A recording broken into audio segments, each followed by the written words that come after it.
Hi, everybody. This is Wald Amberstone from the Tarot School, and you're listening to 7 Minutes with Kooch Daniels. Kooch, welcome. Thank you, Wald. It's great to be here. Well, we're really very happy that you'll be teaching with us at the 2014 Reader Studio Tarot Psychology Conference, which is a new conference pretty much. This will only be the second year we're doing it, and so it's all very, very exciting for us. So I want to thank you for talking with us today. Well, I really am excited to be here. And why I'm excited is because this has been my life's work, is combining tarot and psychology. I am an elder in the tarot community. I'm just saying that so people have a little sense of where I'm coming from. Yeah, well, actually, that's what I'm going to be asking you about. Oh. I'm in fact going to be asking you that precise issue. You're really a very highly successful tarot reader. You've had long practice and experience with this stuff. You've done very well with it, and you continue to do that. And yet, you have a strong background in psychology. You've had plenty of training and lots of experience with it. And I'm curious to know about the combination of tarot and psychology as it works for you. So my question to you is, in your experience over all this time, what role has psychology come to play in your tarot practice and in your thinking? The role psychology has played has shifted over time, because when I was doing my MA in psychology at Sonoma State, I helped create a psychic counseling center. And in the psychic counseling center, we studied tarot, and we could do tarot readings with clients. That psychology part of my life was so exciting because I was totally believing that tarot and psychology could be combined. But there was so much resistance at that time. For example, the regular clinical psychology department found out that there was a psychic counseling center, and they closed us down in a very nasty way, and we could not practice our tarot, and we were looked at as being heathens and false thinkers, and what were we trying to do? And that's one example of starting tarot way back when I was in my early 20s and trying to combine it with psychology. Come full circle, now the psychology profession, specifically the Gestalt Institutes, are paying me to come and teach how to use tarot in their Gestalt practice. So it's kind of come full circle. And another example is I would be out trying to make a living as a tarot reader using my psychological background, or my mid-20s, having an MA in psychology.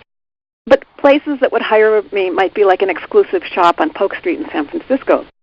Well, the neighbor shops would get a sense that there was like something going on, and it was drawing a crowd. And they would call the police, and all of a sudden I'd be dealing with the police trying to tell them that I'm not a bad person, I'm not a charlatan, I'm not ripping people off. And the store would be threatened to be closed if they didn't kick me out. And now, fast forward the clock 4 decades, and now I can make $150 an hour being in an exclusive shop in San Francisco. Why I'm giving that information is just because it allows people to see the change in our society. And I've been lucky enough or blessed enough to be able to be one of the people to try to combine psychology with the tarot in my life practice. And I've seen all the problems that there have been with getting people to accept it and how people refuse to, and now how open people are. And it's such a wonderful feeling that all the work I've been doing, and it's not just me because there's so many other tarot readers and so much emphasis in the world of tarot and how much it can do for people. And we used to be able to get like maybe 5 or 7 decks in a store, and that was really exciting. And now there's 70 decks maybe if you go into the right store. And there's just been such an incredible push to bring the tarot into mainstream society. And your question was, how do I use it? How do I use psychology in my tarot? I think it's given me an edge that I can do better the work that I offer people. I have a little more insight into the workings of the mind and psyche, subconscious patterns. Maybe one of the reasons I've been able to be a successful tarot reader is because I do have the psychological background.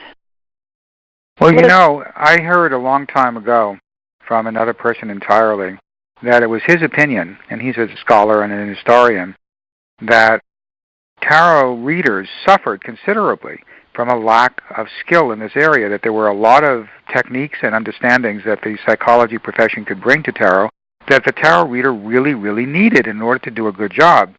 And then on the other hand, there's a whole additional question of the benefit that the psychological profession could have from whatever study of tarot that they could bring into their academic world. That's another whole question, and we'll talk about that another time. Your own personal maybe experiences at the were Reader Studio great. at your conference. Absolutely. Absolutely. That would be a great place to do it. Even today, Wald, there are psychologists who are opposed to the tarot, and they'd really like me to close my mouth, and they think I'm doing a disservice to the psychological community. I know that, and your description was of the changing of the times, and I think the times will change even more as we go along, and the bastions of academic psychology will begin to fall, and certain kinds of skills that we have to offer will be much appreciated by them as well as what they have to offer us. But in the meantime, I'm delighted that you're able to come and share that bit of history and that bit of personal thinking. And I thank you enormously, Kooch, for being here. And we really, really look forward to your presentation at the Reader Studio Tarot Psychology Conference. Well, I'm very excited to be coming, and I'm so glad that you connected with Victor, my partner, who has a PhD and has a scientific background in psychology and who now is starting a whole new way of using the tarot in psychology. So I'm really happy that we're both going to be at the Reader Studio Conference and looking so forward to being able to share with everyone. I am delighted that you'll be able to do that also. I want to thank everybody very much for listening, and I want to make sure that you visit the readerstudio.com website in order to learn more about the event. By the way, that's readers with an S. It's a double S, readers, and then studio.com. So everybody, we'll see you in April. Take care.